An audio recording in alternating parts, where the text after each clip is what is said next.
1,00,000 మంది శివభక్తులతో కలిసి మహారుద్రాక్ష పూజలో పాల్గొనండి. వెంటనే కాల్ చేసి మీ పేరును నమోదు చేసుకోండి. సుమన్ టీవీ ప్రేక్షకులకు నమస్కారం. నేను మీ అనలిస్టు మందరి కృష్ణారెడ్డిని మాట్లాడుతున్నాను.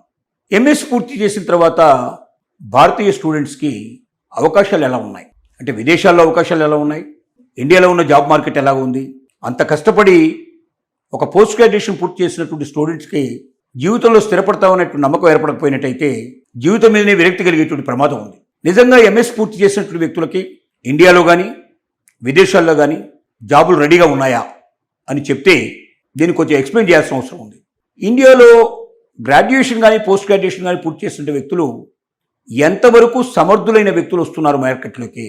వేల కొద్ది కాలేజీలు, ఇంజనీరింగ్ కాలేజీలు కానీ పోస్ట్ గ్రాడ్యుయేషన్ కాలేజీలు కానీ రకరకాల కాలేజీలు ఇవాళ వేల కొద్ది ఉన్నాయి. ఈ వేల కొద్దిలో కొన్ని కాలేజీలు మాత్రమే వెయిటేజ్ కలిగినటువంటివి, స్టూడెంట్కి నిజమైనటువంటి విద్య నేర్పుతున్నటువంటివి, ప్రాక్టికల్ ట్రైనింగ్ ఇస్తున్నటువంటివి, బజార్లోకి వెళ్ళిన తర్వాత రేపు ఇమీడియట్గా జాబ్ సంపాదించుకోవడానికి అవకాశం కల్పిస్తున్నటువంటివి. మిగిలిన కాలేజీలో తయారయ్యే వాళ్ళలో 95% students they cannot eligible for any direct job.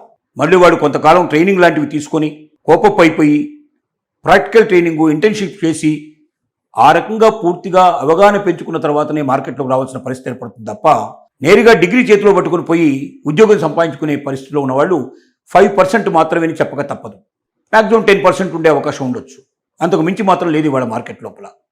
ముఖ్యంగా విదేశాలకు వెళ్ళాలనుకున్న స్టూడెంట్స్ పరిస్థితి ఏమిటంటే అనుభవం లేనటువంటి వాళ్ళని విదేశాల్లో డైరెక్ట్గా తీసుకునే అవకాశాలు 99% లేవని చెప్పక తప్పదు. అది అమెరికా అయినా, లేక యూరోప్ మార్కెట్ అయినా, లేక ఆస్ట్రేలియా అయినా, న్యూజిలాండ్ అయినా, నెదర్లాండ్స్ అయినా, ఎక్కడికి వెళ్ళాలన్నా కంపల్సరీగా ఎడ్యుకేషన్తో పాటుగా కొంత అనుభవాన్ని కూడా అడుగుతున్నారు. కనీసం 2 ఏళ్ళు 3 ఏళ్ళు అనుభవం ఉంటే 5 ఏళ్ల సర్టిఫికేట్ తీసుకోవడానికి అవకాశాలు భారతదేశంలో చాలా ఉన్నాయనేది నిపుణులు చెప్తున్న మాట.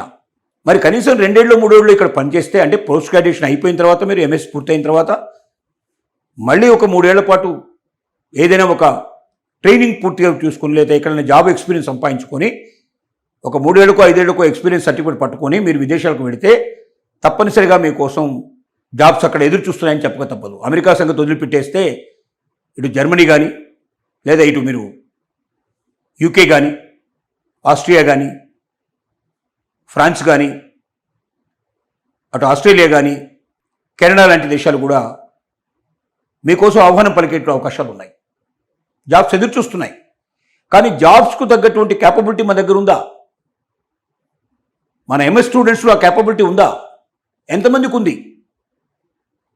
మన దగ్గర ఉన్నటువంటి విశ్వవిద్యాలయాలు, కాలేజీలు స్టూడెంట్స్ని ఆ రకంగా సానబడుతున్నాయా, అలాంటి నైపుణ్యాన్ని కలిగిస్తున్నాయా అని అంటే 90% లేదనే ఆన్సర్ ఖచ్చితంగా ఇవ్వాల్సిన పరిస్థితి పడుతుంది. కాబట్టి ముందుగా భారతదేశంలో ఉండేటువంటి కాలేజీలు కానీ, విశ్వవిద్యాలయాలు కానీ స్టూడెంట్ జాబ్ పర్పస్లో ఒక డిగ్రీ చేతిలో పట్టుకున్న తర్వాత వెంటనే ఇమీడియట్గా జాబులకు వెళ్ళగలిగేటువంటి అవసరాలు ఏమున్నాయో తెలుసుకొని, క్యాపబిలిటీస్ ఏముండాలో తెలుసుకొని, దానికి తగినటువంటి కోర్సులను డెవలప్ చేసి దాంట్లో వాళ్ళని నిపుణులుగా తయారు చేస్తే ఖచ్చితంగా డిగ్రీ పోస్ట్ గ్రాడ్యుయేషన్ తీసుకోగానే జాబ్లో చేరేట అవకాశం వాళ్ళకు ఉంటుంది. లేకపోతే ఈ 5-10% మాత్రం వెళ్ళిపోతారు, మిగతా 90% కొట్టుమిట్టాడుతూ ఉంటారు. చిన్న చిన్న జాబ్స్ చేస్తూ కొద్ది శాలరీకి మాత్రమే వాళ్ళు పనిచేస్తూ మళ్ళీ ఒక 3 ఏళ్ళు 5 ఏళ్ళు తంటాలు పడి అనుభవం సంపాదించుకుంటే కానీ వాళ్ళకి తగినట్టు ఉద్యోగాన్ని వాళ్ళు సంపాదించుకునే అవకాశం లేదు. ఇప్పటికే 3 ఏళ్ళ నుంచి 5 ఏళ్ళ దాకా ఇటు గ్రాడ్యుయేషన్ పోస్ట్ గ్రాడ్యుయేషన్ ఉండి, అంటే దాదాపుగా 20 సంవత్సరాల పాటు ఎడ్యుకేషన్లోనే గడపాలంటే ఎంతమందికి ఆ శక్తి ఉంటుంది, ఎంతమందికి ఆ అవకాశాలు ఉంటాయి, ఎంతమంది దగ్గర ఎంత డబ్బు ఉంటుంది, ఎంతమంది దగ్గర మరి దాన్ని కొనుక్కోగలిగే శక్తి ఉంటుంది అనేది 1-10 సార్లు ఆలోచించాల్సిన అవసరం ఉంది.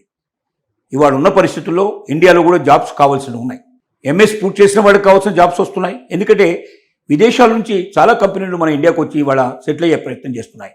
ట్రంప్ యొక్క విధానాల వల్ల విసిగిపోయినట్టు వాళ్ళు, అటు అమెరికన్ కంపెనీలు కూడా చాలా వరకు ఇండియాలోనే ఇవాళ తమ యొక్క బ్రాంచెస్ను ఓపెన్ చేసి తమ పెట్టుబడులను ఇక్కడికి మార్చుకునేందుకు ప్రయత్నం చేస్తున్నాయి. ఎందుకంటే ట్రంప్ ఇవాళ ఉన్నాడు, మళ్ళీ నెక్స్ట్ ట్రంప్ రావాలని మనం భరోసా ఇవ్వలేము, అంటే ఎవరు కూడా చెప్పలేరు.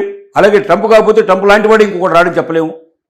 ఎప్పటికైనా సరే అమెరికన్ విధానాల వల్ల కంపెనీస్ పూర్తిగా లాభపడడం కన్నా నష్టపడడానికి ఎక్కువ అవకాశాలు ఉన్నాయనే భయం కంపెనీలో జరిగి అమెరికాలో పేరు మోసిన కంపెనీస్ అన్నీ కూడా ఇండియాలో బ్రాంచెస్ ఓపెన్ చేసే ప్రయత్నం చేస్తున్నాయి. అలాగే ప్రపంచంలో ఉండే పేరు మోసిన కంపెనీలు అన్నీ కూడా ఇండియా లోపల తమకు సంబంధించినటువంటి కంపెనీస్ను ఓపెన్ చేసే ప్రయత్నం చేస్తున్నాయి. కాబట్టి విపరీతమైనటువంటి జాబ్ మార్కెట్ ఇవాళ ఇండియాలో ఉంది. కానీ ఆ జాబ్కు తగ్గటువంటి క్యాపబిలిటీస్ ఉండే శక్తి సామర్థ్యాలు ఉండేటువంటి వ్యక్తులు మన దగ్గర ఉన్నారా? ఎంఎస్ పూర్తి చేసిన వాళ్ళు కానీ, ఇటు గ్రాడ్యుయేషన్ పూర్తి చేసిన వాళ్ళు కానీ ఎవరైనా సరే సర్టిఫికేట్ పట్టుకొని వచ్చి నేరుగా జాబుల్లో జరిగే వాళ్ళు ఉన్నారా అంటే 10% కన్నా ఎక్కువ లేరు. కాబట్టి మిగిలిన వాళ్ళని ఆ రకంగా తయారు చేయడానికి ప్రభుత్వాలు, కళాశాలలు, అలాగే యూనివర్సిటీసు దీనికోసం ప్రయత్నం చేస్తే తప్ప మనం నేరుగా జాబ్ సంపాదించగలిగే అవకాశం లేదని మాత్రం ఖచ్చితంగా చెప్పచ్చు.